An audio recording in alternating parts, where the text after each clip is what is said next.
Ponsel di meja dapur bergetar untuk ketiga kalinya dalam 10 menit. Arya menatapnya dari sudut matanya sambil membalik telur dadar yang hampir gosong. Nama Kak Dira berkedip di layar. Kakak kembar istrinya yang tinggal di Surabaya. Aneh. Dira jarang menelepon sepagi ini. Sayang, kakakmu nelpon lagi. Panggilnya ke arah kamar mandi. Suara air shower masih menderu keras. Mira pasti tidak dengar. Telepon berhenti berdering, lalu mulai lagi hampir seketika.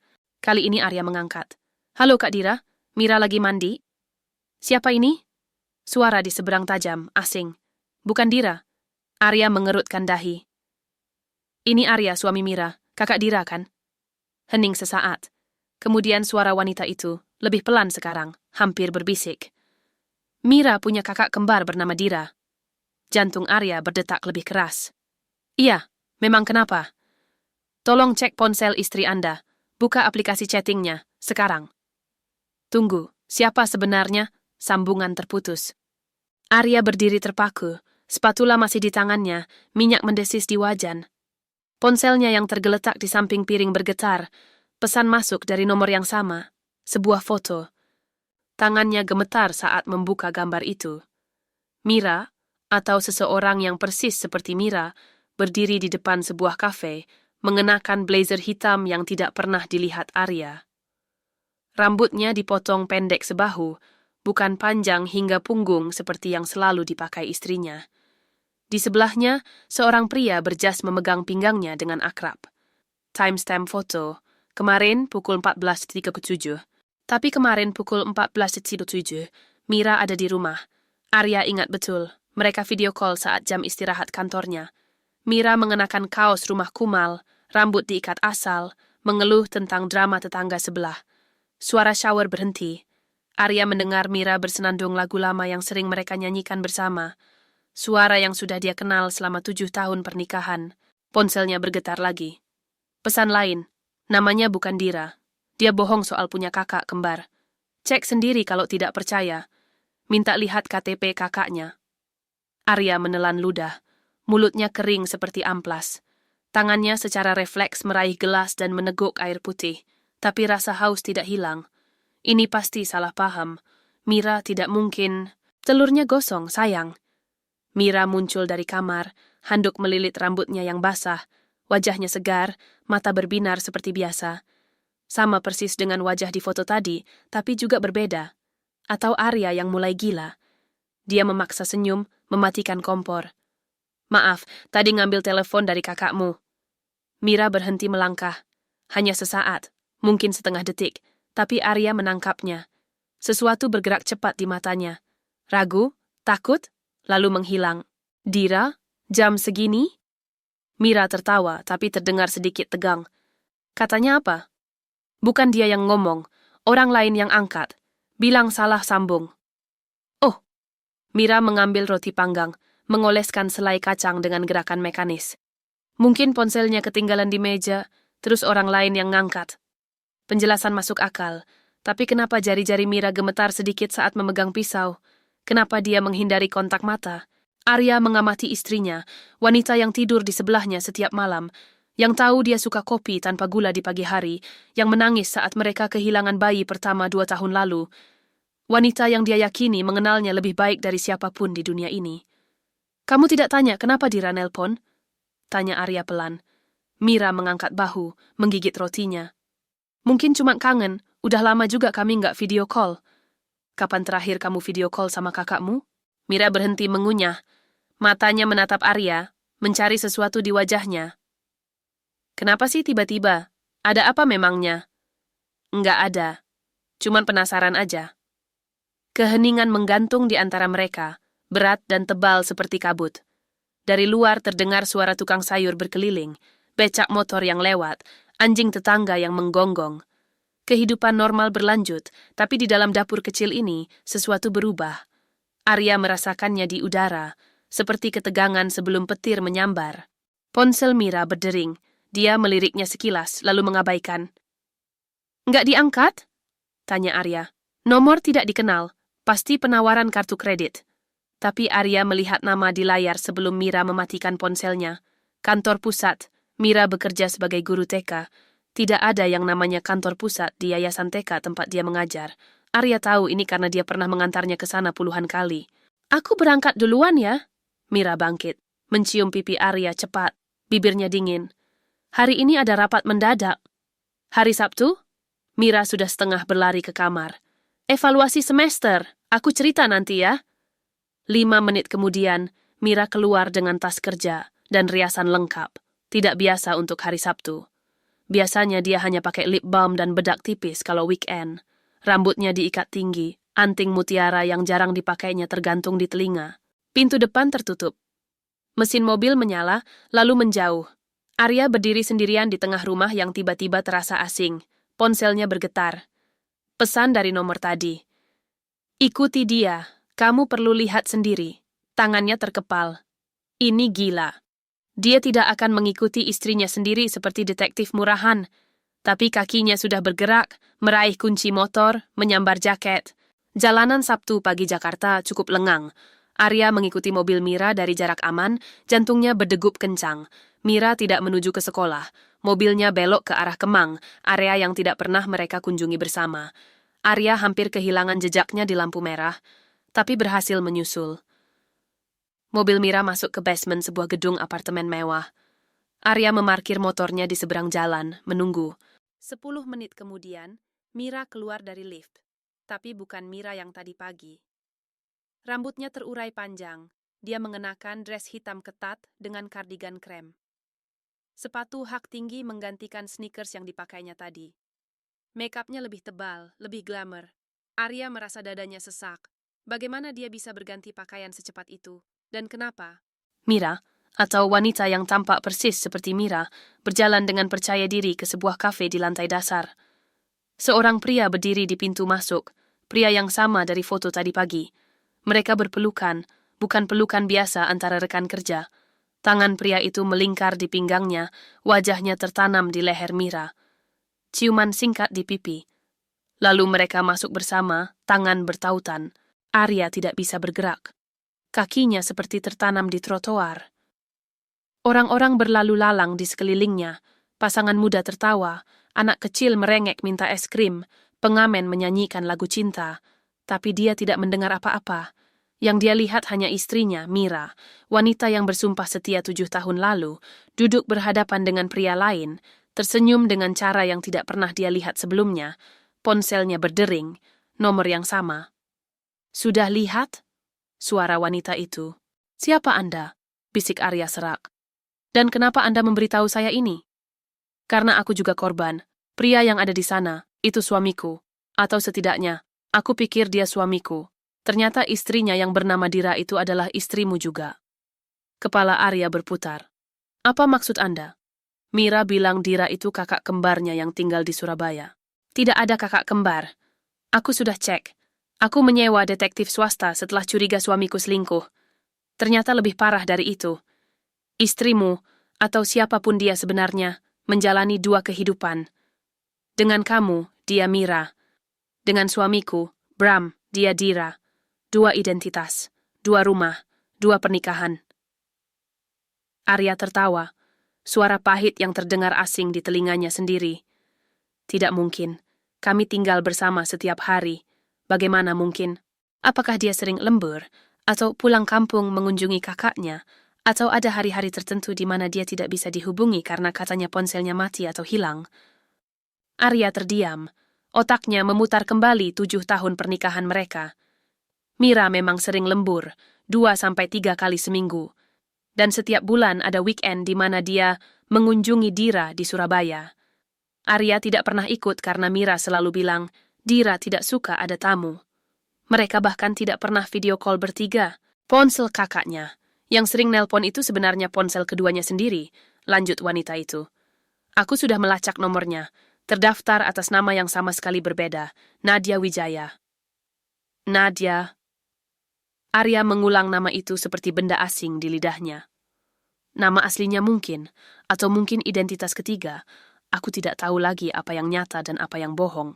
Di dalam kafe, Mira, Dira, Nadia, tertawa pada sesuatu yang dikatakan Bram. Tangannya menyentuh lengan pria itu dengan mesra. Mereka terlihat bahagia, seperti pasangan yang benar-benar saling mencintai. Apa yang harus kita lakukan? Tanya Arya. Suaranya nyaris tak terdengar. Kita konfrontasi mereka, bersama. Aku sudah mengumpulkan bukti, foto, rekaman, dokumen. Tapi aku butuh bantuanmu. Kita harus membuatnya mengaku. Arya menelan ludah. Bagian dari dirinya ingin lari, kembali ke rumah, berpura-pura tidak melihat apa-apa. Melanjutkan kehidupan yang sudah dia kenal, meski itu dibangun di atas kebohongan. Tapi dia tahu dia tidak bisa. Kebenaran sudah menyeretnya terlalu jauh. Kapan? Tanyanya akhirnya. Besok, aku akan kirim alamat. Datanglah sendirian, jangan bilang siapa-siapa, termasuk istrimu. Sambungan terputus. Arya berdiri di trotoar itu, menonton istrinya, atau orang yang dia kira istrinya, melalui jendela kaca kafe. Matahari sudah tinggi, tapi dia merasa kedinginan menembus tulang. 7 tahun. 7 tahun dia pikir dia mengenal wanita ini. 7 tahun berbagi tempat tidur, mimpi ketakutan terdalam. 7 tahun membangun kehidupan bersama. Semuanya bohong? Arya berbalik, berjalan kembali ke motornya dengan kaki yang terasa berat. Dia tidak tahu apa yang akan terjadi besok. Dia tidak tahu apakah dia siap menghadapi kebenaran. Tapi satu hal yang dia tahu pasti, kehidupan yang dia kenal berakhir hari ini. Dan besok di suatu tempat yang belum dia ketahui, semua rahasia akan terbongkar. Bagian 2. Arya tidak ingat bagaimana dia sampai di rumah. Motornya terparkir miring di garasi, helm masih tersangkut di spion. Tangannya gemetar saat memasukkan kunci ke lubang pintu. Rumah kosong menyambutnya dengan dingin. Setiap sudut tiba-tiba terasa asing. Sofa tempat mereka menonton film setiap Jumat malam. Meja makan tempat mereka sarapan bersama tadi pagi. Foto pernikahan mereka yang tergantung di dinding ruang tamu. Foto itu. Arya melangkah mendekat, mengamatinya dengan mata baru. Mira tersenyum lebar, gaun pengantin putihnya berkibar tertiup angin pantai. Dia sendiri berdiri di sampingnya, tangan melingkar di pinggang istrinya, wajahnya berseri bahagia. Hari terindah dalam hidupnya, begitu dia selalu bilang. Apakah senyum Mira di foto itu juga bohong? Ponselnya berdering. Bukan nomor asing kali ini, tapi kantor. Arya membiarkannya berdering sampai masuk voicemail. Dia tidak sanggup bicara dengan siapapun sekarang. Tidak sanggup berpura-pura, semuanya baik-baik saja. Kakinya membawanya ke kamar tidur. Lemari Mira terbuka sedikit, kebiasaan buruknya yang selalu Arya protes. Tapi kali ini dia bersyukur. Dengan tangan yang masih gemetar, dia membuka lemari itu lebar-lebar. Deretan baju tersusun rapi, kaos-kaos rumahan, kemeja kerja, beberapa dress untuk acara formal, semuanya familiar. Tapi di pojok paling belakang, tersembunyi di balik jaket tebal, Arya menemukan sesuatu yang tidak pernah dilihatnya sebelumnya. Sebuah blazer hitam, sama persis dengan yang dipakai Mira di foto tadi. Jari-jarinya menyentuh kain itu, halus dan mahal. Label di dalamnya menunjukkan merek yang tidak pernah dibeli Mira, terlalu mahal untuk budget mereka. Di saku dalam ada sesuatu. Arya mengeluarkannya, kartu nama. Dira Kusuma, Senior Marketing Manager, PT Arjuna Sentosa. Dadanya sesak. Dia duduk di tepi rempat tidur, kartu nama itu terasa membakar di tangannya. Mira tidak pernah bekerja di perusahaan bernama Arjuna Sentosa. Mira guru TK. Dia pulang sore hari dengan cerita tentang anak-anak yang lucu, dengan baju penuh coretan krayon. Atau itu juga bohong? Arya membuka laci meja rias Mira. Kosmetik tertata rapi, bedak tabur, lipstik warna soft pink yang biasa dipakainya, maskara waterproof. Tapi di laci paling bawah, tersembunyi di bawah setumpuk masker wajah, ada kotak make-up lain. Isinya berbeda. Lipstik merah menyala, eyeshadow warna-warna berani, eyeliner hitam pekat. Bukan gaya Mira yang natural dan sederhana. Gaya Dira. Ponselnya bergetar. Pesan dari Mira. Sayang, rapat kayaknya lama. Aku makan siang di luar aja ya. Love you. Love you. Kata-kata yang selama ini terasa hangat, kini terasa seperti pisau menusuk dada. Jari Arya bergerak tanpa dia sadari, mengetik balasan. Oke sayang, hati-hati. Lalu emoji hati. Bermain peran sama seperti yang dilakukan Mira, atau Dira, atau siapapun dia sebenarnya. Dia harus mencari tahu lebih banyak sebelum besok. Sebelum konfrontasi yang dijanjikan wanita asing itu, Arya membuka laptop, mengetik Dira Kusuma PT Arjuna Sentosa di mesin pencari. Hasilnya muncul hampir seketika. Profil LinkedIn dengan foto Mira, tapi bukan Mira yang dia kenal. Wanita di foto itu mengenakan setelan bisnis formal, rambut dipotong sebahu dalam gaya bob profesional, makeup tegas, mata yang sama, hidung yang sama, senyum yang sama, tapi aura yang sepenuhnya berbeda. Dira Kusuma, 8 tahun pengalaman di bidang marketing, saat ini menjabat sebagai Senior Marketing Manager di PT Arjuna Sentosa, lulusan Universitas Indonesia, jurusan komunikasi. 8 tahun. Tapi Arya menikah dengan Mira 7 tahun lalu. Berarti Dira, sudah menjadi orang lain bahkan sebelum mereka menikah. Scroll lebih jauh. Postingan-postingan profesional. Foto acara kantor. Dira berdiri di antara rekan-rekannya, piala di tangan, senyum kemenangan di wajah. Tanggal postingan, 3 bulan lalu. 3 bulan lalu, Mira bilang dia sakit flu dan tiduran seharian. Arya pulang lebih cepat dari kantor, membawakan bubur dan obat. Mira berbaring lemah di sofa, hidung merah, suara serak. Atau itu juga sandiwara. Arya mengepalkan tinjunya, menahan desakan untuk membanting laptop. Napasnya tersengal, ruangan terasa menyempit. Dia butuh udara. Di taman belakang rumah, Arya duduk di bangku kayu yang dia buat sendiri tahun lalu. Mira suka duduk di sini sore hari, membaca buku sambil minum teh. Atau wanita yang suka duduk di sini adalah Mira. Atau kadang Dira yang datang malam hari, berpura-pura lelah dari mengajar padahal habis dari rapat bisnis? Kepalanya pusing. Terlalu banyak pertanyaan, terlalu sedikit jawaban. Ponselnya berdering lagi. Kali ini dia angkat tanpa melihat. Arya, kamu di mana? Suara ibunya. Tadi kantor nelpon ke rumah, katanya kamu nggak masuk hari ini. Aku izin, Ma. Ada urusan mendadak. Urusan apa? Kamu sakit? Enggak, Ma. Mira yang... Arya berhenti. Kata-kata terjebak di tenggorokan. Bagaimana dia menjelaskan ini pada ibunya? Bahwa istrinya mungkin menjalani 2 kehidupan? Bahwa 7 tahun pernikahannya mungkin dibangun di atas kebohongan berlapis? Mira, kenapa? Suara ibunya berubah cemas. Enggak apa-apa, cuma capek aja. Aku bantu dia istirahat. Keheningan sesaat di seberang. Arya tahu ibunya tidak percaya, tapi syukurlah dia tidak mendesak. Baiklah, tapi kalau ada apa-apa, bilang ibu ya. Jangan ditanggung sendiri. Iya, Ma, makasih.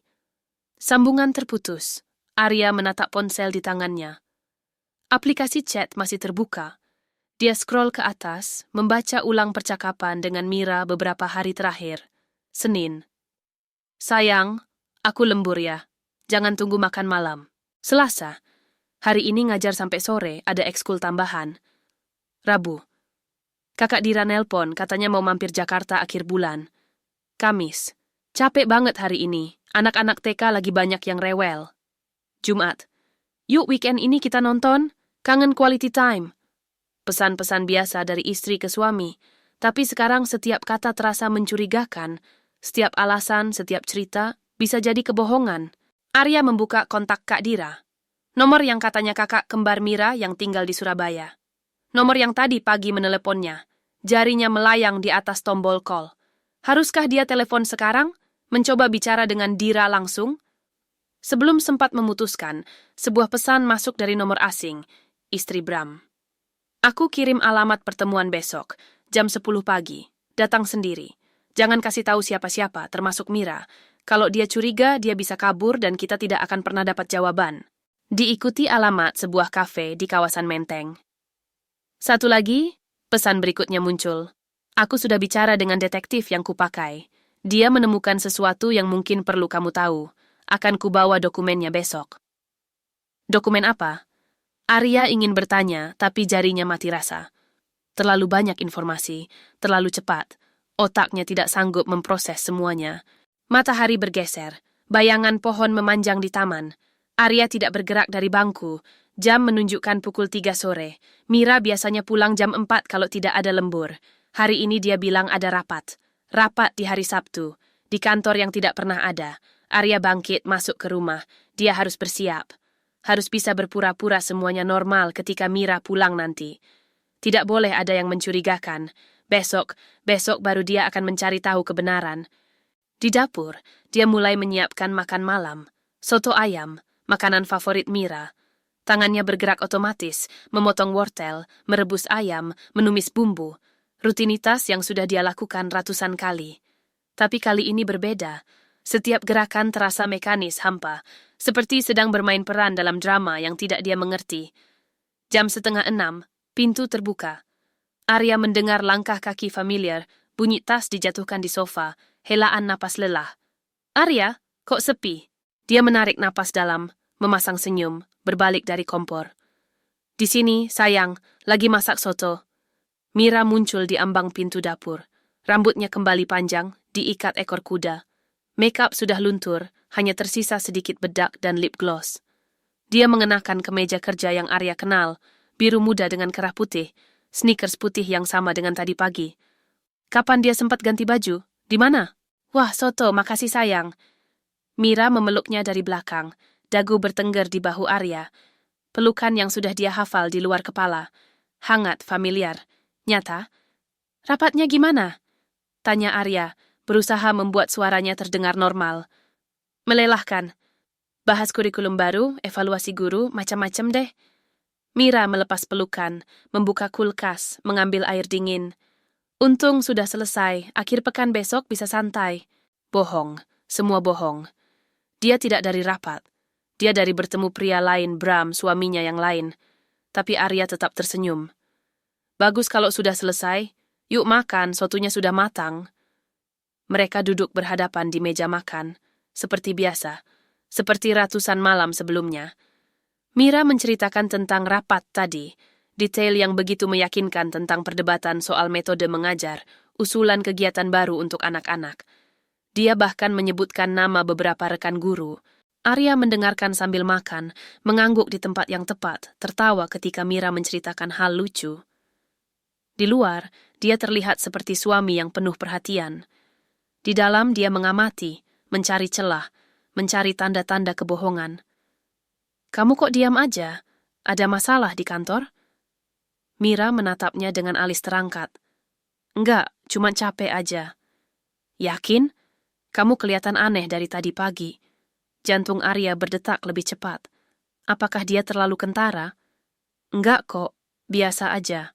Mungkin kurang tidur. Mira mengamatinya sesaat, lalu mengangguk. Habis makan tidur siang aja, aku juga mau istirahat. Capek banget hari ini. Setelah makan, Mira langsung ke kamar mandi. Arya mendengar suara shower mengalir. Dia memanfaatkan kesempatan itu untuk memeriksa tas kerja Mira yang tergeletak di sofa. Tangan gemetar saat membuka resleting. Di dalam, beberapa dokumen sekolah terlihat asli, lengkap dengan kop surat yayasan. Kotak bekal kosong, dompet, ponsel cadangan. Yang satu lagi pasti dia bawa ke kamar mandi. Arya membuka dompet. KTP Mira tersenyum dari balik plastik transparan. Nama, Mira Anggraini. Alamat rumah mereka sekarang. Tanggal lahir, 15 Agustus 1990. Di balik KTP ada kartu-kartu lain. ATM, kartu member supermarket, kartu perpustakaan. Semua atas nama Mira Anggraini. Tapi di lipatan tersembunyi di bagian belakang dompet, Arya menemukan sesuatu yang lain. SIM dengan foto yang sama, tapi nama berbeda. Dira Kusuma. Tanggal lahir yang sama. Alamat berbeda, di kawasan Kemang. Tangan Arya gemetar memegang kartu itu. Ini bukti nyata. Dira bukan kakak kembar. Dira adalah Mira. Atau Mira adalah Dira. Atau mereka berdua adalah orang lain yang sama sekali berbeda. Suara shower berhenti. Arya cepat-cepat mengembalikan SIM ke tempatnya, menutup dompet, meletakkan tas kembali ke posisi semula. Dia berlari ke dapur, berpura-pura sedang mencuci piring. Arya, suara Mira dari kamar. Kamu sudah tutup pintu belakang belum? Sudah, jawabnya, berusaha membuat suara terdengar santai.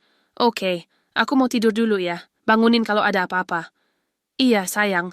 Arya mendengar pintu kamar tertutup. Napasnya tercekat. Tangannya mencengkeram tepi wastafel, buku-buku jari memutih. Dia menikah dengan orang asing. 7 tahun berbagi tempat tidur dengan seseorang yang tidak dia kenal. Ponselnya bergetar. Pesan dari istri Bram. Aku dapat info lebih banyak. Ternyata ada yang lebih dari 2 identitas. Detektif menemukan jejak ketiga. Kita harus bicara besok. Ini lebih besar dari yang kukira. Lebih dari 2 identitas? Ketiga? Arya merosot ke lantai dapur, punggung bersandar di kabinet. Kepalanya terasa mau pecah. Berapa banyak lagi rahasia yang tersembunyi? Berapa banyak kebohongan yang harus dia bongkar? Dari kamar terdengar suara Mira bersenandung pelan, lagu pengantar tidur yang sering dia nyanyikan.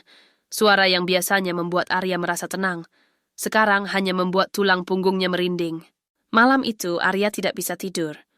Dia berbaring di sofa, membiarkan Mira tidur sendirian di kamar.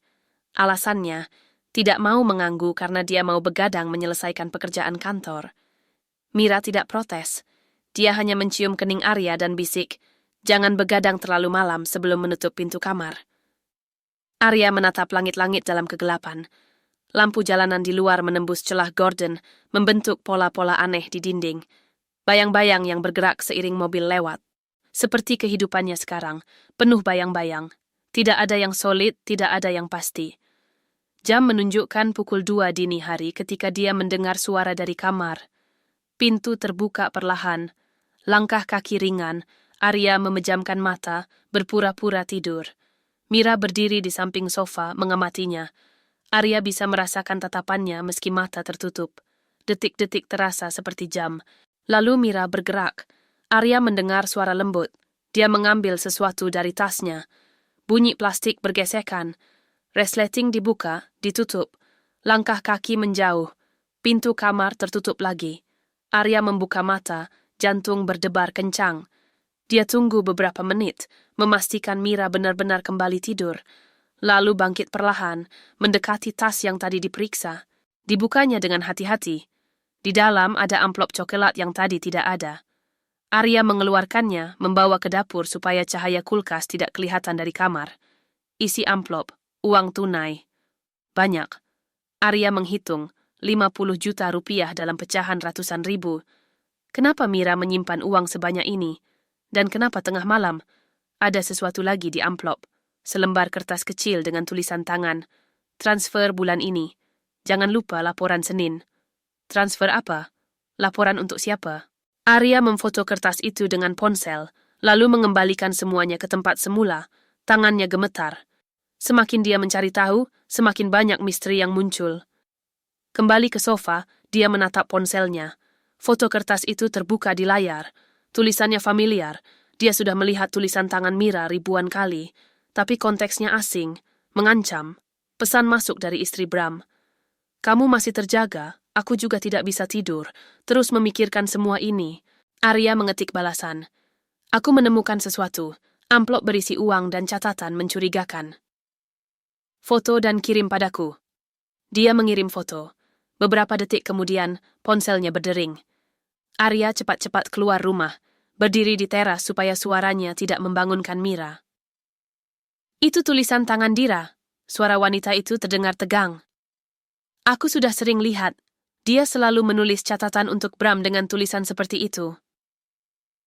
50 juta itu buat apa? Aku tidak tahu, tapi detektif menemukan sesuatu yang mungkin terkait.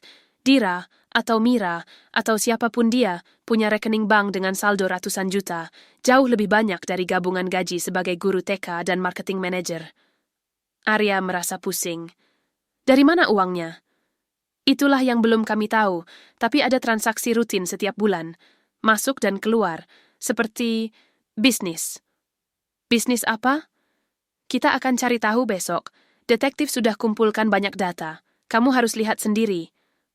Setelah telepon selesai, Arya berdiri di teras, menghirup udara malam yang dingin. Langit mulai mencerah di timur. Fajar hampir tiba. Beberapa jam lagi, dia akan bertemu dengan istri Bram. Beberapa jam lagi, semua rahasia akan terbongkar. Dia kembali masuk, berbaring di sofa. Mata terpejam tapi pikiran terus berputar. Siapa sebenarnya wanita yang tidur di kamarnya? Berapa banyak nama yang dia miliki? Berapa banyak kehidupan yang dia jalani? Dan pertanyaan yang paling menakutkan, apakah pernah ada satu momen pun dalam 7 tahun pernikahan mereka yang benar-benar nyata? Bagian 3, pukul 9 pagi, Arya sudah berdiri di depan cermin. Kemeja biru, celana jeans, sepatu kets, penampilan kasual tapi rapi. Dia ingin terlihat normal, tenang meskipun dadanya terasa seperti mau meledak. Di kamar, Mira masih tidur. Tadi pagi dia bilang mau istirahat sampai siang karena kelelahan. Arya meninggalkan catatan di meja makan. Ke kantor sebentar, ada yang ketinggalan. Balik siang. Love you. Love you. Kata-kata yang terasa asing di tangan sendiri. Perjalanan ke Menteng terasa panjang. Jalanan minggu pagi cukup sepi, tapi pikiran Arya penuh sesak. Dia terus memutar kembali 7 tahun terakhir, mencari tanda-tanda yang terlewat, petunjuk yang diabaikan. Kafe yang dituju terletak di sudut jalan yang tenang, terlindung oleh deretan pohon rindang. Tempat yang sempurna untuk pertemuan rahasia. Arya parkir di seberang jalan, mengamati dari kejauhan dulu. 10 tepat, seorang wanita masuk ke kafe. Usia sekitar 30-an, rambut sebahu dengan highlight kecoklatan, mengenakan dress hitam sederhana. Wajahnya tegang, mata sembab, seperti baru menangis. Istri Bram. Arya menarik napas dalam, keluar dari mobil, menyeberang jalan. Setiap langkah terasa berat, seperti sedang berjalan menuju eksekusi. Wanita itu sudah duduk di meja pojok, membelakangi jendela. Dia melambaikan tangan pelan ketika melihat Arya. Tidak ada senyum, hanya tatapan lelah yang penuh pengertian. Arya, sapanya ketika Arya mendekat. Ya, kamu. Sari, namaku Sari. Dia mengulurkan tangan, jabatan tangannya dingin, gemetar sedikit. Duduk, aku sudah pesan kopi untukmu. Arya duduk di hadapannya. Di meja sudah tersedia 2 cangkir kopi dan sebuah map coklat tebal. Terima kasih sudah datang, Sari membuka percakapan. Suaranya parau, seperti habis berteriak atau menangis lama. Aku tahu ini tidak mudah untukmu, untukku juga sama. Kamu bilang ada dokumen. Sari mengangguk, mendorong map itu ke tengah meja. Ini hasil investigasi detektif yang kupakai selama 3 bulan terakhir. Aku mulai curiga sejak Bram sering pergi mendadak, pulang larut, dan ceritanya tidak masuk akal. Awalnya kukira selingkuh biasa. Tapi ternyata dia punya istri lain, potong Arya. Bukan hanya itu. Sari membuka map, mengeluarkan beberapa lembar foto. Lihat ini. Foto pertama, Mira dengan rambut pendek, berdiri di depan gedung perkantoran. Tanggal tertera di sudut foto, 15 Maret 2024. Foto kedua, wanita yang sama, rambut panjang, keluar dari TK Mutiara Hati. Tanggal, 15 Maret 2024, 2 jam kemudian. Hari yang sama, bisik Arya. Lihat yang ini. Sari meletakkan foto ketiga. Wanita yang sama, rambut dikepang, mengenakan rok panjang dan hijab, keluar dari sebuah klinik. Tanggal, 15 Maret 2024, sore hari. 3 penampilan berbeda dalam 1 hari. Detektif mengikutinya selama berminggu-minggu. Jelas Sari. Dia punya rutinitas yang sangat teratur. Senin sampai Rabu dia jadi Mira. Istrimu, guru TK. Kamis dan Jumat dia jadi Dira. Istriku, marketing manager. Sabtu, Sari berhenti, menarik napas gemetar. Sabtu dia jadi orang ketiga. Orang ketiga? Sari mengeluarkan foto lain. Wanita yang sama dengan hijab, keluar dari klinik kesehatan ibu dan anak. Di sampingnya berjalan seorang pria lain, bukan Arya, bukan Bram. Pria berusia sekitar 40-an, berkacamata, rambut mulai memutih. Namanya Dr. Hendra. Dia dokter kandungan di klinik itu, bercerai 2 tahun lalu. Sari menunjuk foto. Wanita ini memperkenalkan diri sebagai Maya, calon istrinya. Mereka sudah tunangan, rencana menikah bulan depan. Arya merasa ruangan berputar. 3 pria, 3 identitas, 3 kehidupan. Mira, Dira, Maya. Sari menumpuk foto-foto itu. Detektif menemukan dia punya 3 KTP berbeda, 3 rekening bank, 3 ponsel. Semuanya dengan nama dan latar belakang yang berbeda. Kenapa? Untuk apa dia? Uang. Sari mengeluarkan dokumen lain, print out rekening bank. Lihat transaksinya. Setiap bulan ada transfer masuk dari 3 sumber. Kamu, Bram, dan Dr. Hendra. Dia mengumpulkan uang dari kalian bertiga. Total per bulan sekitar 70 juta. 70 juta. Arya terdiam, mencoba mencerna informasi itu. Dia memang memberikan seluruh gajinya ke Mira setiap bulan, sekitar 25 juta. Dia pikir itu untuk kebutuhan rumah tangga, tabungan masa depan. Ternyata hanya sepertiga dari penghasilan total Mira. Ada lagi, Sari melanjutkan, mengeluarkan dokumen properti. Dia punya 3 apartemen berbeda, satu di kawasan Kemang atas nama Dira, di situ dia tinggal kalau sedang jadi istriku, satu di kawasan Tebet atas nama Maya, dan rumahmu atas nama Mira. Bagaimana dia mengatur semuanya? Sangat sistematis. Detektif sudah memetakan rutinitasnya. Sari membentangkan sebuah jadwal tertulis tangan. Senin pagi dia bangun di rumahmu sebagai Mira, berangkat ke TK. Siang dia ganti baju dan riasan di toilet mall, transform jadi Dira, pergi ke kantor sebagai marketing manager, tapi hanya untuk check-in, meeting sebentar. Malam balik lagi jadi Mira, pulang ke rumahmu. Arya mengingat semua malam Mira pulang terlambat. Dia bilang lembur? Dia sibuk ganti identitas. Sari melanjutkan, Kamis Jumat full jadi Dira, menginap di apartemen Kemang bersamaku, maksudku bersama Bram. Sabtu dia jadi Maya, bertemu Dr. Hendra, pura-pura sebagai muslimah solehah yang kerja di klinik sebagai admin. Minggu? Minggu dia istirahat, biasanya menghilang. Detektif tidak bisa melacak. Mungkin dia butuh waktu untuk jadi dirinya sendiri. Kalau ada dirinya sendiri. Arya mengambil salah satu foto, mengamati wajah Mira, atau Dira, atau Maya. Wajah yang dia cintai, dia kecup setiap hari, dia percaya sepenuhnya. Sekarang terasa seperti topeng. Kenapa dia melakukan ini? Tanya Arya, suara nyaris berbisik. Uang, hanya untuk uang. Detektif menemukan sesuatu yang lain. Sari mengeluarkan dokumen terakhir, print out dari forum online. Dia aktif di komunitas underground, orang-orang yang menjalani double life, multiple identities. Ada panduan, tips, bahkan jasa pembuatan dokumen palsu. Ini bukan pertama kalinya dia melakukan ini. Dokumen itu berisi thread diskusi dengan username Butterfly Soul, diskusi tentang cara mengelola beberapa identitas, menghindari ketahuan, mengatur jadwal, menangani situasi darurat. Butterfly Soul pernah post. Sari menunjuk salah satu post dari 2 tahun lalu. Berhasil maintain 3 relationship sekaligus. Kuncinya, never mix, never slip, never feel guilty. Mereka cuma game pieces. Aku yang pegang kendali. Game pieces. Arya merasa mual. 7 tahun pernikahannya hanya permainan. Dia hanya pion di papan catur. Ada lagi? Sari membuka ponselnya, memperlihatkan screenshot chat. Ini dari ponsel ketiganya, yang dia pakai sebagai Maya, chat dengan seseorang bernama Coach. Arya membaca chat itu. Arya menjatuhkan ponsel. Meninggal? Dia pernah melakukan itu sebelumnya. Sari menjelaskan dengan suara gemetar. Detektif menggali lebih dalam. 5 tahun lalu, ada seorang pria bernama Andi yang melaporkan istrinya, Siska, hilang. Tidak ada jejak, tidak ada mayat. Kasus ditutup sebagai missing person. Tapi foto Siska... Sari mengeluarkan foto lain. Itu dia. Wanita yang sama. Foto menunjukkan wanita dengan gaya berbeda, rambut keriting, kacamata besar, tapi tulang wajah, bentuk mata, senyumnya. Itu Mira. Dia membunuh identitasnya sendiri, bisik Arya. Menghilang, memulai kehidupan baru dengan nama berbeda. Dan sekarang Maya mungkin akan bernasib sama. Dia akan meninggal atau hilang, dan dia akan muncul lagi dengan nama dan kehidupan baru, dengan target baru. Sari menutup map. Menatap Arya dengan mata berkaca-kaca. Detektif bilang ada kemungkinan dia bagian dari sindikat yang lebih besar. Coach yang dia hubungi mungkin semacam mentor atau koordinator. Mereka melatih orang untuk menjalani multiple identities, memanfaatkan pria secara finansial, lalu menghilang sebelum ketahuan.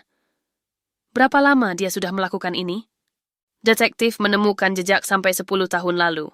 Minimal ada 7 identitas berbeda yang pernah dia pakai. 7 kehidupan. Mungkin lebih. Arya merasa dunia runtuh. 7 tahun pernikahannya bahkan bukan yang pertama. Dia bahkan bukan yang spesial. Hanya salah satu dari sekian banyak pria yang tertipu. Apa yang harus kita lakukan? Tanyanya. Suara tercekat. Detektif menyarankan kita melapor ke polisi. Pemalsuan dokumen, penipuan, penggelapan uang. Dia bisa dipenjara bertahun-tahun. Sari menghapus air mata yang menetes. Tapi aku belum berani. Aku masih sayang sama Bram. Bagian diriku yang bodoh masih berharap ini semua mimpi buruk. Arya mengerti perasaan itu. Bagian dirinya yang masih naif, masih mencintai Mira, berteriak bahwa pasti ada penjelasan, pasti ada alasan, pasti ada kebenaran di balik semua kebohongan ini. Tapi bukti tidak bisa dibantah. Foto, dokumen, chat, rekening bank, semuanya nyata. Aku perlu waktu, kata Arya pelan, untuk memproses semua ini. Sari mengangguk mengerti. Aku juga, tapi kita tidak punya banyak waktu. Detektif bilang dia mulai curiga. Kemarin dia bertanya ke Bram tentang teman lama yang menelepon. Dia sedang waspada. Kalau dia merasa terancam, dia bisa kabur dan kita tidak akan pernah menemukannya lagi. Lalu apa rencananya? Besok malam ada acara kantor Bram. Dinner gathering di hotel. Dira, sebagai istri Bram, pasti ikut. Saat itu apartemennya kosong. Detektif bisa masuk, memasang kamera tersembunyi dan GPS tracker. Kita butuh lebih banyak bukti sebelum ke polisi. Itu ilegal. Dia menipu kita selama bertahun-tahun. Legalitas bukan prioritas sekarang. Mata Sari tajam, penuh determinasi yang lahir dari sakit hati. Aku mau dia membayar. Aku mau dia tahu rasanya kehilangan segalanya, seperti yang dia lakukan pada kita. Arya terdiam. Balas dendam atau keadilan? Di mana batasnya? Pikirkan. Sari berdiri, mengambil map. Aku kirim soft copy semua dokumen ini ke emailmu. Pelajari. Lalu hubungi aku kalau sudah siap. Kita harus bertindak cepat, sebelum dia menghilang lagi. Mereka berpisah di depan kafe. Arya berjalan ke mobilnya dengan langkah gontai. Map tebal di tangan terasa seperti beban 1 ton. Di dalam mobil, dia duduk terdiam. Tidak menyalakan mesin, hanya menatap kosong ke jalanan yang mulai ramai. Ponselnya berdering, Mira menelepon. Halo? Sayang, kamu di mana? Aku sudah bangun, kamu nggak ada. Suara Mira terdengar ceria, hangat. Suara yang biasanya membuat hatinya senang. Sekarang hanya membuat perutnya mual. Masih di kantor, bentar lagi pulang. Oke, aku masak siang ya. Maunya makan apa? Terserah kamu aja. Kamu aneh. Apa-apa terserah aku. Mira tertawa kecil. Ya sudah, aku masak nasi goreng. Kamu suka yang pakai telur mata sapi kan? Iya. Oke, hati-hati di jalan. Love you. Kalimat itu lagi. Love you. Seolah-olah cinta bisa diucapkan semudah itu, tanpa makna, tanpa kebenaran. Iya, balas Arya, dan menutup telepon. Dia menatap map di tangan. Di dalamnya ada kebenaran yang menghancurkan. Di rumah ada kebohongan yang hangat, familiar, nyaman. Mana yang lebih berbahaya? Akhirnya dia menyalakan mesin, mulai menyetir pulang. Perjalanan terasa cepat, terlalu cepat. Seolah waktu sedang berkonspirasi, mendorongnya kembali ke sarang kebohongan. Rumahnya terlihat damai di bawah sinar matahari siang. Taman rapi, pagar putih bersih, tirai jendela berkibar lembut tertiup angin. Dari dalam tercium aroma nasi goreng. Mira bernyanyi di dapur, lagu lama yang sering mereka dengarkan bersama. Arya masuk, meletakkan map di dalam tas kerjanya, menyembunyikannya di lemari sepatu. Bernapas dalam, memasang senyum, masuk ke dapur. Halo sayang, Mira berbalik dari kompor, mencium pipinya. Sudah lapar? Nasi gorengnya hampir matang. Iya, lapar. Bohong, perutnya penuh batu. Mereka makan siang bersama. Mira bercerita tentang rencana berkebun di halaman belakang, tentang tanaman baru yang ingin dia tanam, tentang ide membuat taman kecil untuk burung.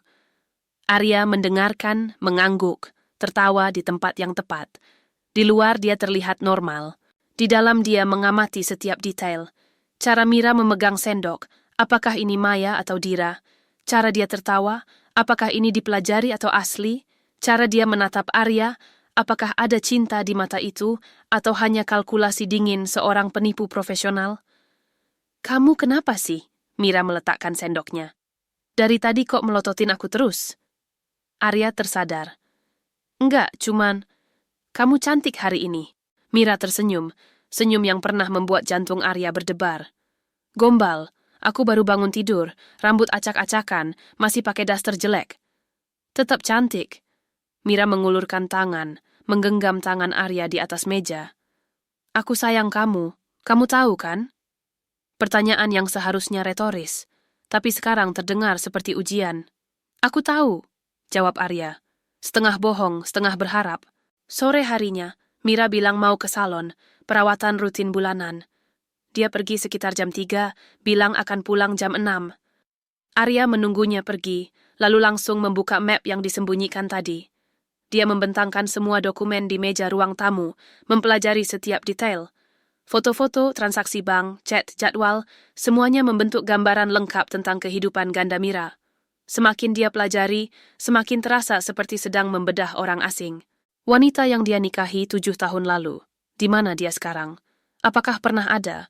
Atau dari awal semuanya hanya peran, karakter yang dimainkan untuk menjerat Arya? Ponselnya berdering. Email dari Sari, soft copy semua dokumen, plus tambahan informasi dari detektif. Arya membuka attachment. Ada video rekaman CCTV dari apartemen Dira. Video menunjukkan Mira sebagai Dira dengan rambut pendek bersama Bram. Mereka duduk di sofa, tertawa, makan malam bersama. Adegan yang sama seperti yang Arya lakukan dengan Mira setiap malam. Tapi ada perbedaan. Cara Dira menatap Bram lebih dingin, lebih terkontrol. Senyumnya terukur, tawanya sopan tapi tidak tulus. Seperti sedang berakting. Apakah dengan Arya juga begitu?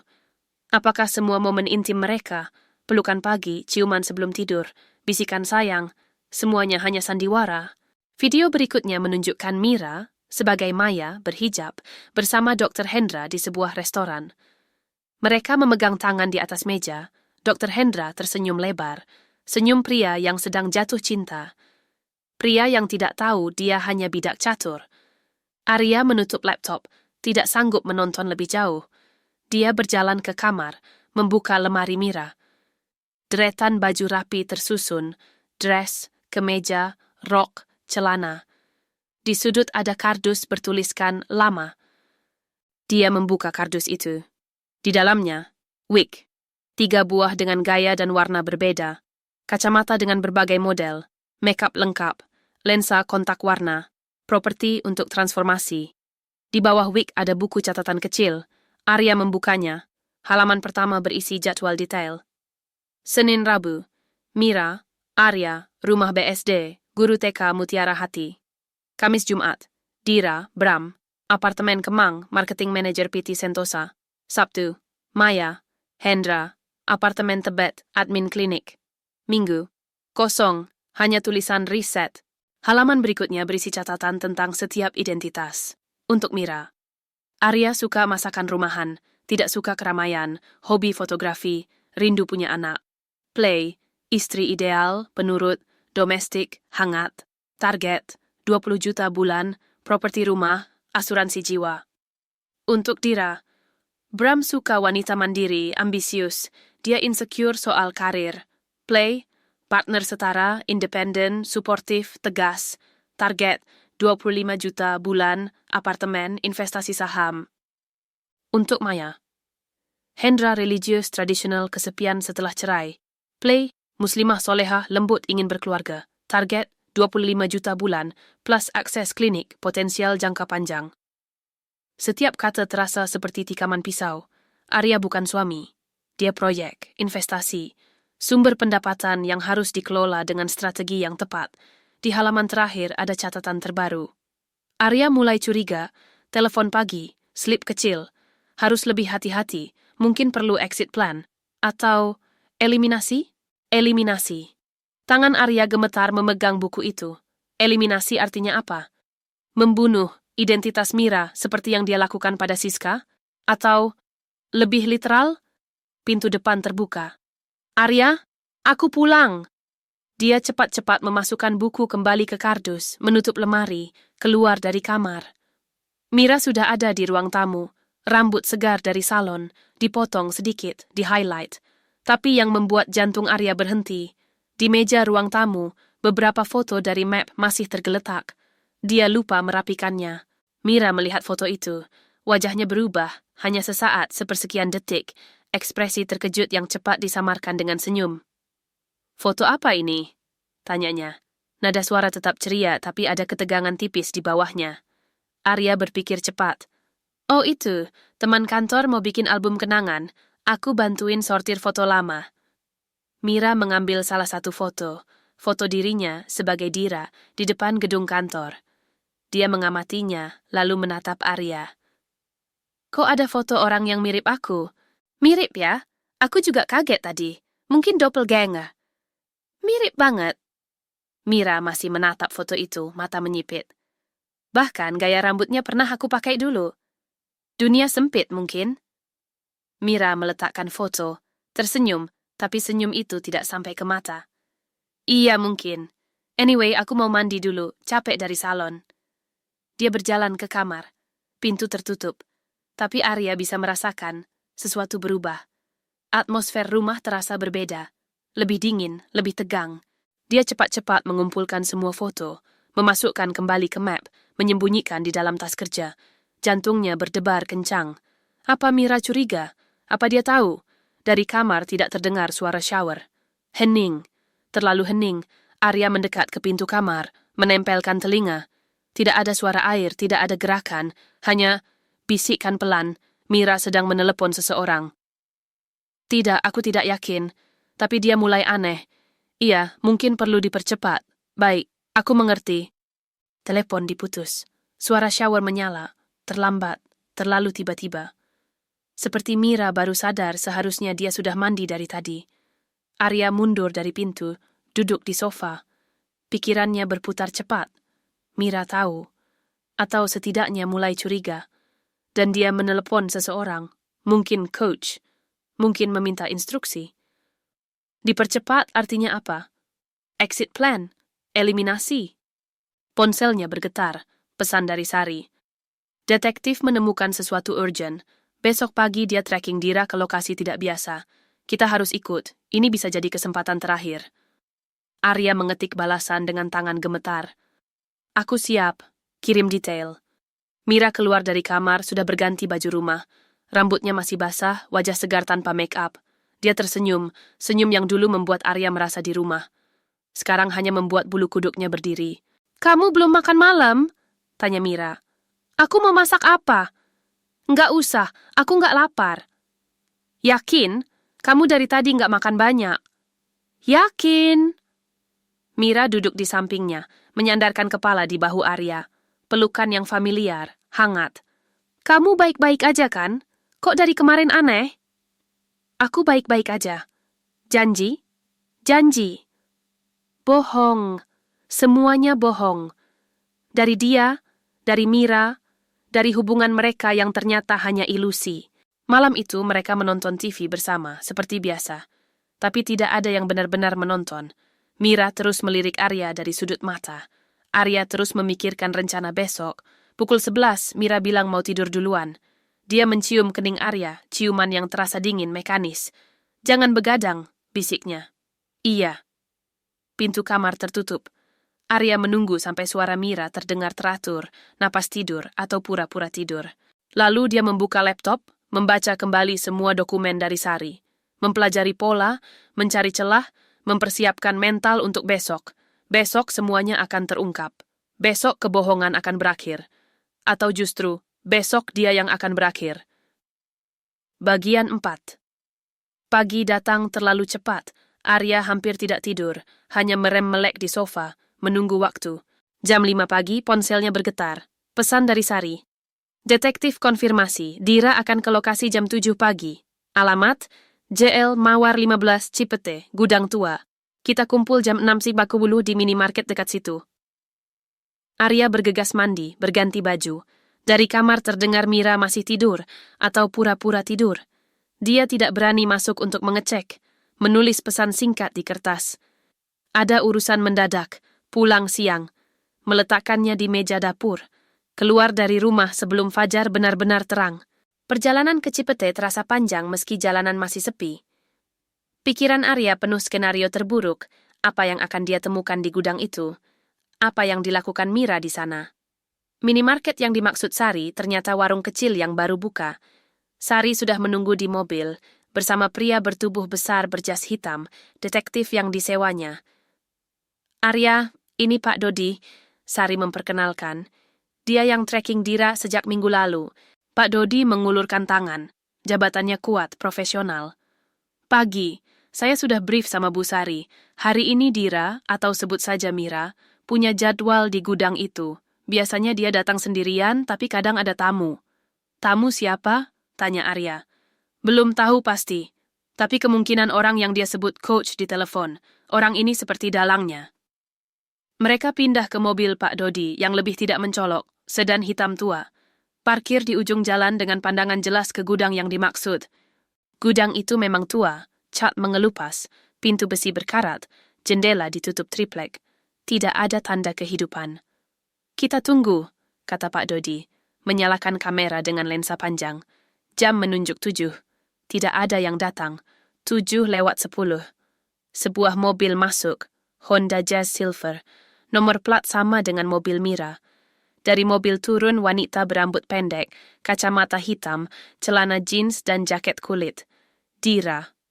Tapi wajahnya sama persis dengan Mira, hanya gaya yang berbeda. Perut Arya menegang. Ini dia, bukti nyata. Dira membuka pintu gudang dengan kunci, masuk ke dalam. Pintu tertutup kembali. Kita tunggu 5 menit, bisik Pak Dodi. Kalau ada orang lain datang, itu tambah bukti. Kalau tidak, kita masuk. 4 menit kemudian, motor Yamaha berhenti di depan gudang. Turun pria muda, kurus, kacamata tebal. Dia mengetuk pintu dengan pola tertentu, 3 kali cepat, 2 kali lambat. Pintu terbuka, Dira menyambutnya, mereka masuk bersama. Itu siapa? Tanya Arya. Pak Dodi memeriksa foto di tabletnya. Namanya Rio, IT spesialis. Pernah ketangkap kasus penipuan online tapi lepas karena kurang bukti. Sepertinya dia yang handle sistem digital untuk operasi ini. Sari menatap Arya. Kamu siap? Ini saatnya. Arya mengangguk, meski dadanya sesak. Mereka turun dari mobil, berjalan pelan ke gudang. Pak Dodi di depan, Sari di tengah, Arya di belakang. Pintu gudang tidak terkunci sempurna. Celah kecil memungkinkan mereka mengintip. Di dalam, ruangan luas dengan meja panjang penuh laptop, printer, tumpukan dokumen. Di dinding terpampang papan besar dengan foto-foto, foto Arya, Bram, Hendra, dan puluhan pria lain. Di bawah setiap foto ada catatan detail, nama, pekerjaan, penghasilan, kelemahan, target. Dira berdiri di depan papan itu bersama Rio, membahas sesuatu. Profil Hendra sudah matang, kata Dira. Dia mau nikah bulan depan. Aku perlu exit plan yang mulus, pindah kota, ganti nomor, hilang tanpa jejak. Gampang, jawab Rio. Tapi Arya gimana? Dia kan aset paling stabil, penghasilan rutin, nggak banyak tuntut. Dira terdiam sebentar. Arya mulai curiga. Kemarin dia ninggalin foto aku sebagai Dira di rumah. Pasti lagi nyari tahu sesuatu. Bahaya dong. Iya, makanya aku mau percepat. Transfer aset terakhir, lalu aku cut. Cut maksudnya? Cerai. Atau... Dira tersenyum tipis. Kecelakaan kecil, polis asuransinya lumayan.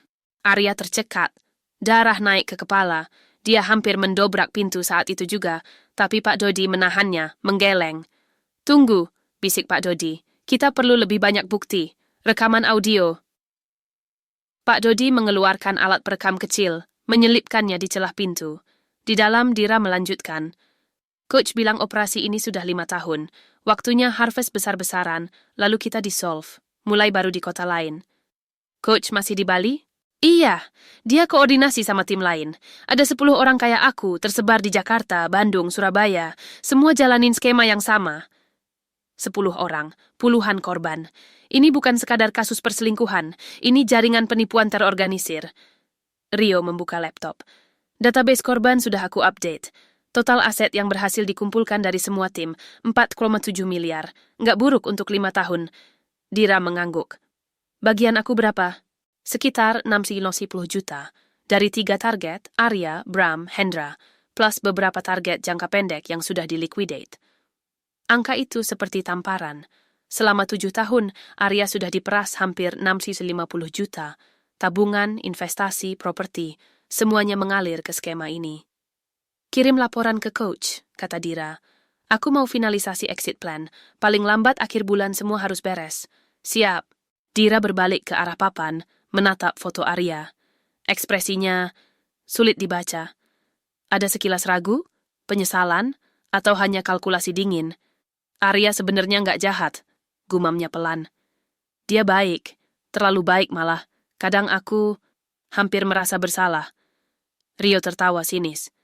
Kamu jangan lemah sekarang. Dia cuma target. Kamu kan cuma acting. Aku tahu. Dira menarik napas. Tapi 7 tahun itu lama. Kadang aku lupa mana yang acting, mana yang bukan. Makanya coach bilang, jangan terlalu lama di satu target. Bisa attachment. Aku nggak attachment, sangkal Dira cepat. Aku profesional. Tapi nada suaranya ragu. Pak Dodi memberi isyarat. Cukup, kita masuk sekarang. Dia mendorong pintu, terbuka lebar. Ketiga orang itu masuk. Dira dan Rio terlonjak kaget. Jangan bergerak, kata Pak Dodi tegas, menunjukkan kartu identitas detektif berlisensi. Saya dari Biro Investigasi. Anda berdua sedang diselidiki untuk kasus penipuan dan penggelapan. Rio langsung lari ke arah pintu belakang, tapi Pak Dodi lebih cepat, menahan bahunya, membanting ke lantai, memborgol tangannya. Dira hanya berdiri diam, menatap kosong, matanya bertemu dengan mata Arya. Untuk pertama kali, Arya melihat wajah aslinya, tanpa topeng Mira yang hangat, tanpa karakter Dira yang percaya diri. Hanya wanita lelah yang terpojok. Arya, bisiknya. Suara gemetar. Jangan panggil namaku. Arya merasa dadanya mau meledak. Kamu nggak berhak. Aku bisa jelasin. Jelasin apa? Bahwa selama 7 tahun aku cuma projek? Bahwa kamu menikahiku cuma untuk uang? Bahwa setiap aku sayang kamu itu bohong? Dira, atau Mira, atau siapapun dia, mundur selangkah. Itu nggak semuanya bohong. Bohong mana yang bukan bohong? Namamu? Keluargamu yang katanya meninggal? Cintamu? Tidak ada jawaban. Sari maju, mengeluarkan ponsel. Saya sudah hubungi polisi. Mereka dalam perjalanan. Semua bukti di sini. Dokumen, database, rekaman. Cukup untuk kasus besar. Rio yang diborgol di lantai mencoba merangkak. Ini bukan ide kami. Kami cuma karyawan. Yang perintah itu coach. Diam, bentak Dira, tapi sudah terlambat. Pak Dodi mengangkat Rio, mendudukkannya di kursi. Siapa coach ini? Nama lengkap, alamat. Rio melirik Dira, mencari persetujuan atau instruksi. Dira menggeleng pelan, tapi Rio sudah ketakutan. Namanya Sarah Tandiono. Dia punya villa di Seminyak, Bali. Dia yang rekrut semua orang, latih kami jadi ini. Sarah Tandiono. Akhirnya nama muncul. Sari langsung mencatat, mengirim pesan ke kontak polisi yang sudah standby. Arya masih menatap Dira. 7 tahun. 7 tahun aku percaya kamu. Bangun tidur setiap pagi, aku lihat wajahmu, aku pikir aku paling beruntung di dunia punya istri seperti kamu. Dira menunduk. Arya, aku rencanain masa depan sama kamu. Aku mau punya anak sama kamu. Aku tabung uang, aku kerja lembur, aku korbankan waktu. Semua buat kamu, buat kita. Aku tahu. Suara Dira nyaris tak terdengar. Tapi kita itu nggak pernah ada ya. Cuman aku. Cuma aku yang bodoh, yang percaya, yang cinta. Dira mengangkat wajah, mata berkaca-kaca. Aku nggak bermaksud. Nggak bermaksud apa?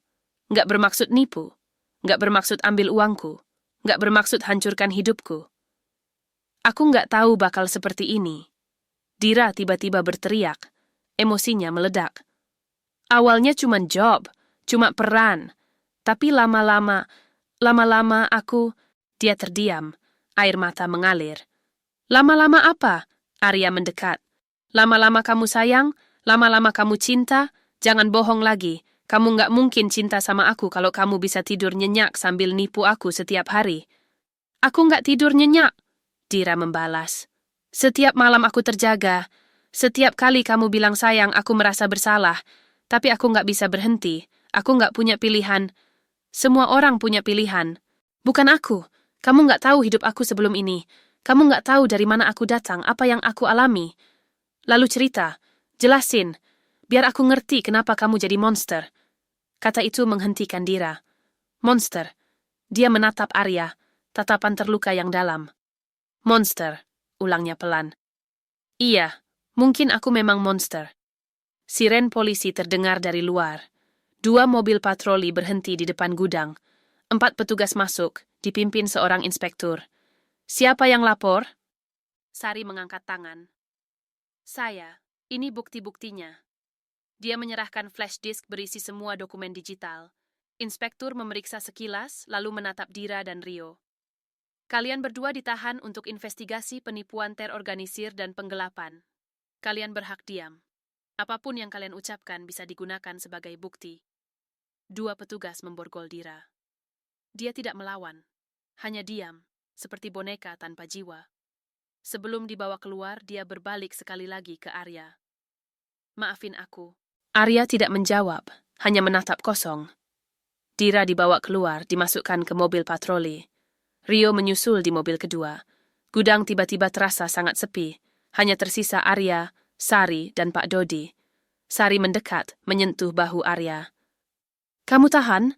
Arya mengangguk lemah, tapi tangannya gemetar. Kakinya hampir tidak kuat menopang tubuh.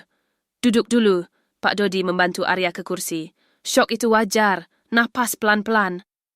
Arya duduk, menutup wajah dengan tangan.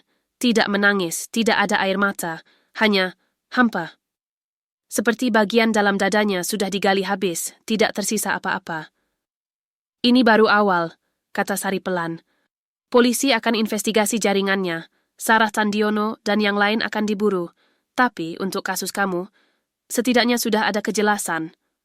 Kejelasan. Kata yang ironis. Arya tahu kebenarannya sekarang, tapi justru itu yang membuatnya lebih hilang. Apa yang harus aku lakukan sekarang? Tanyanya suara serak. Pulang, jawab Sari. Istirahat, besok kita urus legal. Perceraian, pembatalan nikah, pengembalian aset kalau memungkinkan. Pembatalan nikah. Seolah 7 tahun itu bisa dihapus begitu saja. Seolah cinta atau ilusi cinta bisa dibatalkan dengan dokumen. Pak Dodi membantu Arya berdiri. Saya antar pulang. Nggak usah, aku bisa sendiri. Yakin? Yakin. Arya berjalan keluar gudang. Sinar matahari menyilaukan. Dunia luar masih berjalan normal, seolah tidak terjadi apa-apa. Orang lewat di jalan, warung buka, tukang sayur berteriak. Tapi dunia Arya sudah runtuh. Dia naik ke mobilnya, duduk di kursi kemudi. Tidak langsung menyalakan mesin, hanya menatap kosong ke jalanan. Ponselnya berdering. Nomor tidak dikenal, dia mengangkat. Halo? Arya. Suara Dira, dari tahanan polisi mungkin. Tolong dengerin aku sebentar. Nggak ada yang perlu didengar. Please, cuma 5 menit. Arya hampir menutup telepon, tapi ada sesuatu di suara Dira, putus asa yang tulus, yang membuatnya ragu. 5 menit. Dira menarik napas. Aku tahu kamu benci aku, dan aku ngerti, tapi aku perlu kamu tahu. Aku nggak mulai dengan rencana jadi seperti ini. Lalu, dulu aku korban juga. Sarah, coach, dia rekrut aku waktu aku lagi paling hancur. Aku baru lepas dari rumah yang enggak baik. Keluarga yang kasar. Aku kabur, enggak punya uang, enggak punya tempat tinggal. Arya diam, mendengar. Sarah tawarkan solusi. Dia bilang aku bisa hidup layak kalau aku mau kerja untuknya. Awalnya cuma akting kecil, pura-pura jadi pacar buat acara, atau teman buat orang kesepian, tapi lama-lama jadi ini. Kamu bisa menolak. Aku coba. Berkali-kali aku coba keluar. Tapi Sarah punya leverage. Dia tahu rahasia aku. Dia ancam keluarga aku. Dia buat aku terjebak. Tapi kamu tetap lakukan. Kamu nipu orang nggak bersalah. Aku tahu. Suara Dira meninggi. Aku tahu aku salah. Aku tahu aku jahat. Tapi Arya, 7 tahun sama kamu, itu nggak semuanya bohong. Ada momen-momen yang asli, yang aku nggak acting. Momen mana? Kasih satu contoh. Hening sejenak, lalu Dira berbisik. Waktu kamu sakit demam tinggi, tahun kedua kita nikah. Kamu nggak sadar, tapi aku begadang 3 hari jagain kamu. Aku takut kamu kenapa-kenapa. Waktu itu aku nyadar aku mulai sayang beneran. Arya ingat momen itu. Dia memang sakit parah, hampir dirawat. Mira, Dira, tidak tidur, terus kompres, kasih obat, masak bubur. Apa itu asli? Atau bagian dari peran? Aku nggak tahu mana yang benar dari kamu lagi, kata Arya pelan. Bahkan kalau itu asli, itu nggak cukup buat maafin semua yang kamu lakukan. Aku nggak minta maaf, jawab Dira. Aku cuma mau kamu tahu. Aku bukan monster yang enggak punya hati. Aku cuman manusia yang salah jalan. 7 tahun itu bukan salah jalan. Itu pilihan. Setiap hari kamu pilih bohong. Aku tahu. Hening lagi. Di latar terdengar suara petugas. Waktunya habis. Aku harus tutup, kata Dira. Arya, aku harap suatu hari kamu bisa move on. Hidup bahagia, dapetin yang lebih baik dari aku. Jangan pura-pura peduli sekarang. Aku nggak pura-pura. Ini terakhir aku jujur sama kamu. Telepon terputus. Arya melempar ponsel ke kursi sebelah, menyandarkan kepala ke setir, napas tercekat. 1 tetes air mata jatuh. Lalu 2. Lalu dia menangis, tangis pecah yang selama ini ditahan. Tangis untuk 7 tahun yang hilang, untuk cinta yang palsu, untuk masa depan yang tidak akan pernah ada. Dia menangis sampai tidak ada air mata lagi, sampai dadanya kosong, tenggorokan kering. Lalu dia menyalakan mesin, mulai menyetir pulang. Rumahnya terlihat asing sekarang, seolah milik orang lain. Dia masuk dan keheningan menyambutnya. Tidak ada aroma masakan, tidak ada suara Mira bernyanyi, tidak ada kehangatan, hanya rumah kosong yang penuh kenangan palsu. Arya berjalan ke kamar, membuka lemari Mira. Semua baju, semua barang, properti untuk menciptakan ilusi. Dia mulai melempar semuanya keluar, dress, sepatu, makeup, wig, sampai lemari kosong. Sampai tidak ada jejak Mira lagi. Tapi rasa sakitnya tetap ada, malah makin dalam. Ponselnya berdering lagi. Kali ini Sari. Arya, polisi baru update. Sarah Tandiono sudah ditangkap di Bali. Jaringannya dibongkar. Ada 15 orang ditahan, termasuk 10 pekerja seperti Dira dan 5 koordinator. Ini kasus besar. Bagus. Kamu oke? Enggak. Tapi aku akan oke. Suatu hari. Aku di sini kalau kamu butuh ngobrol. Kapanpun. Makasih, Sari. Buat semuanya. Dia menutup telepon. Duduk di tepi ranjang yang pernah dia bagi dengan Mira, atau Dira, atau siapapun dia. Malam turun perlahan. Rumah semakin gelap, semakin sepi. Tapi Arya tidak menyalakan lampu. Dia hanya duduk di kegelapan, merasakan kehampaan, mencoba memahami bagaimana hidup bisa berubah total dalam satu hari. 7 tahun runtuh, dan sekarang dia harus membangun lagi, dari nol, tanpa Mira, tanpa kebohongan, tanpa ilusi. Hanya dirinya sendiri, dan kenyataan pahit yang harus dihadapi. Bersambung. Bagian 5. Akhir yang baru. 3 minggu kemudian, Arya duduk di ruang sidang pengadilan. Ruangan ber-AC dingin, dinding putih steril, bangku kayu yang keras. Di seberang, Dira duduk bersama pengacaranya, rambut diikat rapi, pakai kemeja putih sederhana, wajahnya pucat, mata sembab. Hakim membacakan putusan. Terdakwa Andira Kusuma terbukti bersalah melakukan tindak pidana penipuan dan penggelapan secara berjamaah. Dengan ini dijatuhkan hukuman penjara 5 tahun, denda 200 juta rupiah, serta kewajiban mengembalikan aset yang diambil dari korban sesuai perhitungan yang telah ditetapkan. 5 tahun. Angka itu bergema di ruangan. Dira tidak menangis, hanya mengangguk pelan, menerima. Hakim melanjutkan. Untuk perkara perdata, pernikahan antara Arya Pratama dan Andira Kusuma dibatalkan secara hukum dengan alasan penipuan identitas dan itikad tidak baik. Terdakwa wajib mengembalikan aset senilai 350 juta rupiah yang dapat dilacak, sisanya dinyatakan hilang dan menjadi kerugian yang tidak dapat dikembalikan. 350 juta. Dari 650 juta yang diambil, hanya setengahnya bisa dikembalikan. Sisanya sudah mengalir ke Sarah Tandiono dan entah kemana. Tapi Arya tidak peduli soal uang lagi. Yang penting sudah selesai. Legal. Resmi. Selesai. Setelah sidang, Arya berjalan keluar. Dira dipandu petugas menuju tahanan. Sebelum pintu tertutup, dia berbalik sekali lagi. Mata mereka bertemu. Dira membuka mulut, seperti ingin bicara. Tapi akhirnya hanya menggeleng pelan, lalu menghilang di balik pintu besi. Itu terakhir kalinya Arya melihatnya. Bulan-bulan berikutnya berjalan lambat. Arya fokus bekerja, tenggelam dalam proyek, lembur, apa saja yang membuat pikirannya sibuk. Teman-teman kantor mulai bertanya kenapa dia tidak pernah bawa istri lagi ke acara kantor.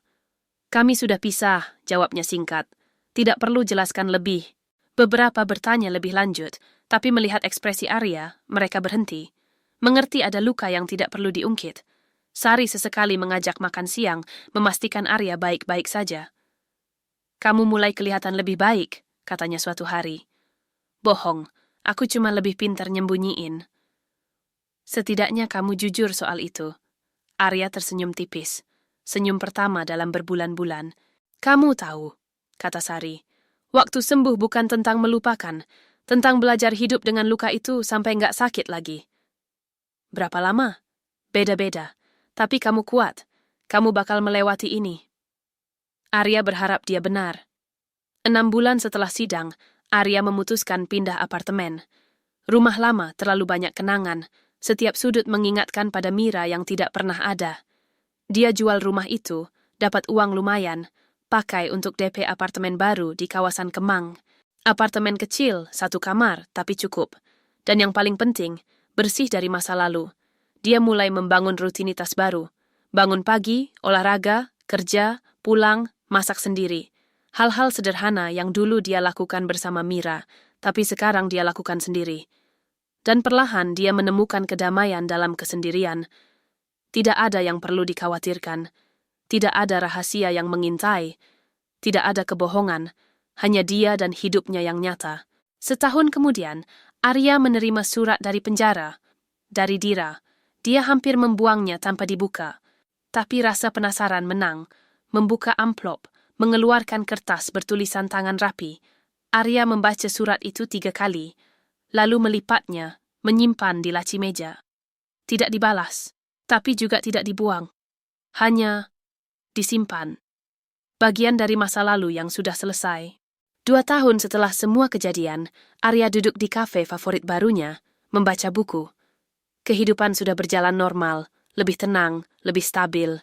Dia masih belum tertarik untuk berhubungan lagi, belum siap membuka hati. Tapi dia sudah tidak sakit seperti dulu. Lukanya menutup perlahan, menjadi bekas luka yang kadang masih terasa, tapi tidak lagi berdarah.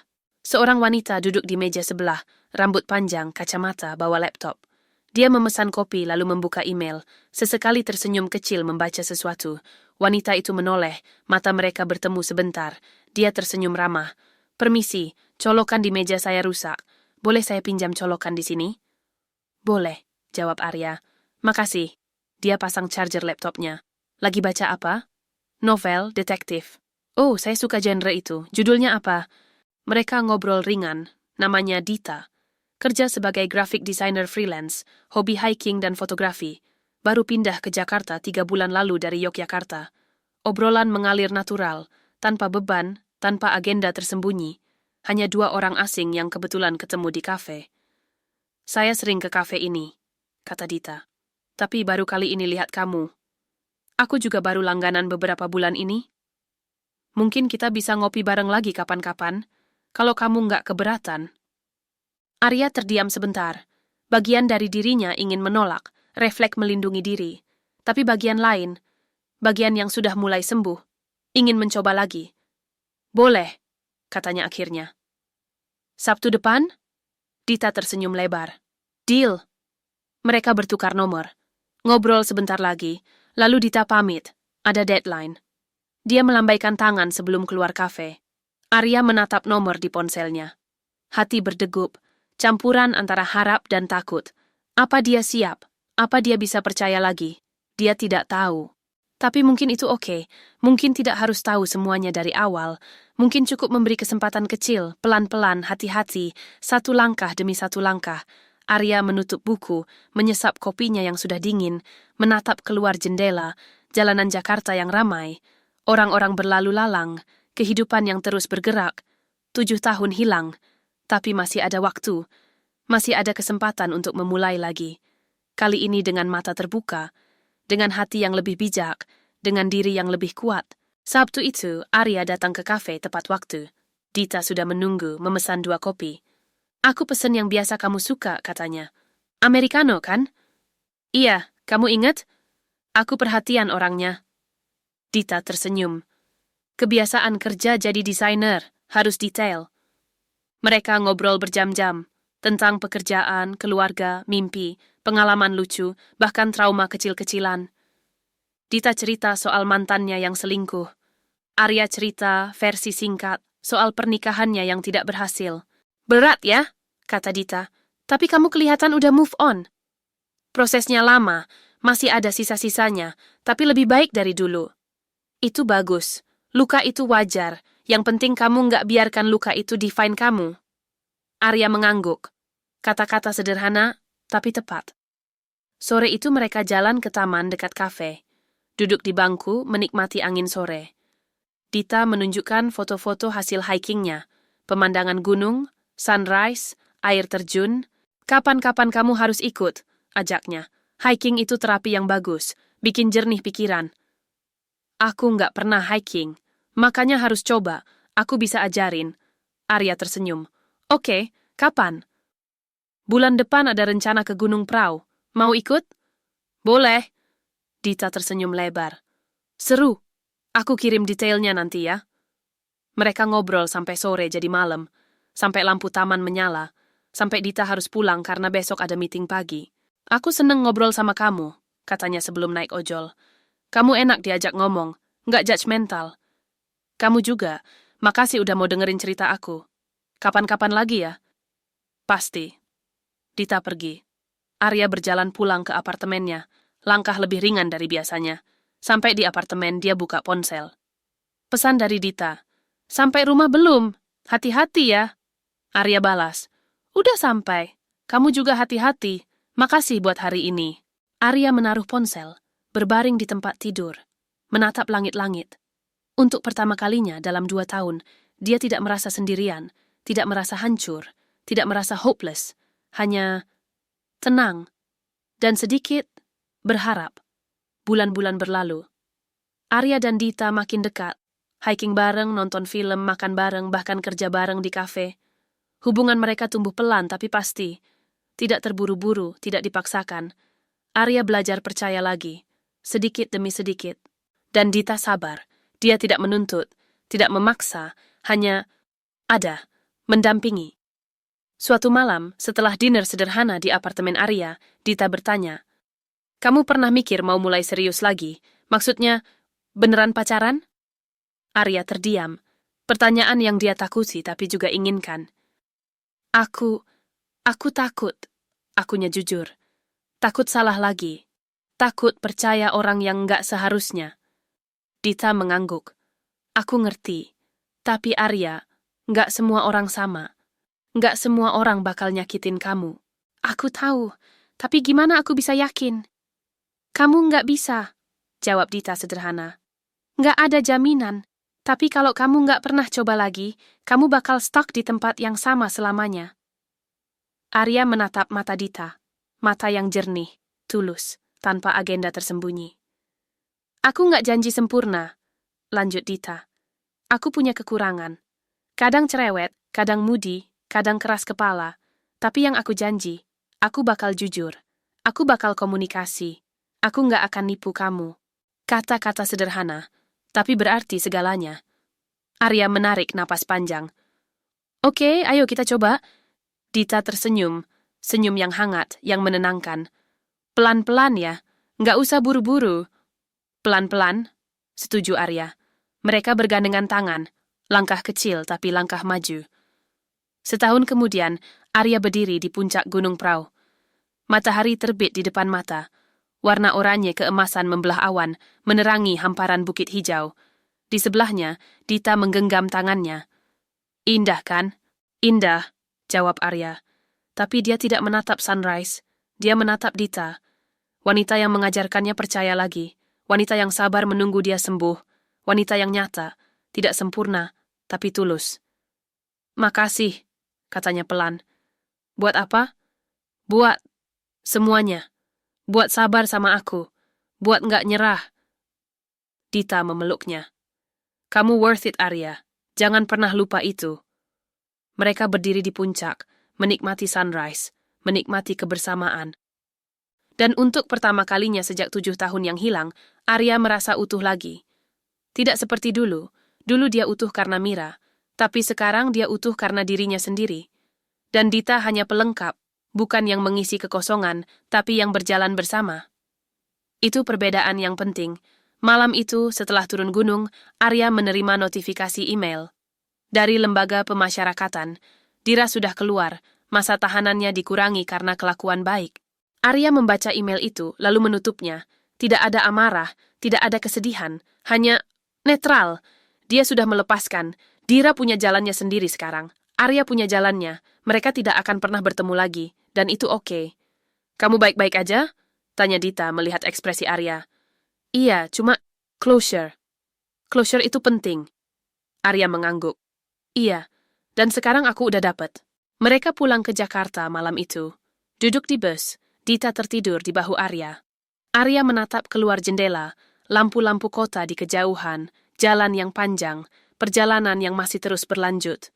7 tahun hilang. Tapi bukan akhir. Hanya bab yang ditutup, dan bab baru sudah dimulai, dengan diri yang lebih kuat, hati yang lebih bijak, dan seseorang yang berjalan bersamanya. Bukan untuk mengisi kekosongan, tapi untuk berbagi kehidupan, dan itu sudah cukup, lebih dari cukup. 5 tahun kemudian, Arya berdiri di altar, jas hitam rapi, bunga di saku. Di depannya, Dita berjalan perlahan dengan gaun putih sederhana, senyum di wajah. Tidak ada kemegahan, tidak ada ratusan tamu, hanya keluarga dekat, sahabat terdekat, dan orang-orang yang benar-benar peduli. Termasuk Sari, yang duduk di barisan depan, menyeka air mata bahagia. Pastor membacakan ikrar. Arya dan Dita saling menatap, mengucapkan janji yang sederhana tapi tulus. Aku janji akan jujur, akan komunikasi, akan menghormati kamu, akan berjalan bersama dalam suka dan duka. Tidak ada janji tentang cinta abadi atau kebahagiaan selamanya. Hanya janji tentang usaha, tentang komitmen, tentang ketulusan, dan itu sudah lebih dari cukup. Cincin dipertukarkan, ciuman singkat, tepuk tangan meriah. Arya memeluk Dita, pelukan yang erat, yang nyata, yang penuh harap. Kita mulai dari sini, bisik Dita. Dari sini, setuju Arya. Mereka berjalan keluar gereja, disambut hujan konfeti dan tawa bahagia. Dan di tengah keramaian itu, Arya berhenti sejenak, menatap langit biru, menarik napas dalam, merasakan kedamaian yang datang dari hati yang sudah sembuh. 7 tahun yang hilang sudah menjadi pelajaran, bukan lagi luka. Dan sekarang dia punya sisa hidupnya untuk membangun sesuatu yang nyata, dengan orang yang tepat, dengan cara yang benar, dengan dirinya yang sudah lebih kuat. Arya tersenyum, lalu melangkah maju ke masa depan yang menunggu, ke kehidupan yang sesungguhnya, ke kebahagiaan yang earned, bukan yang stolen. Dan kali ini dia tahu, ini nyata.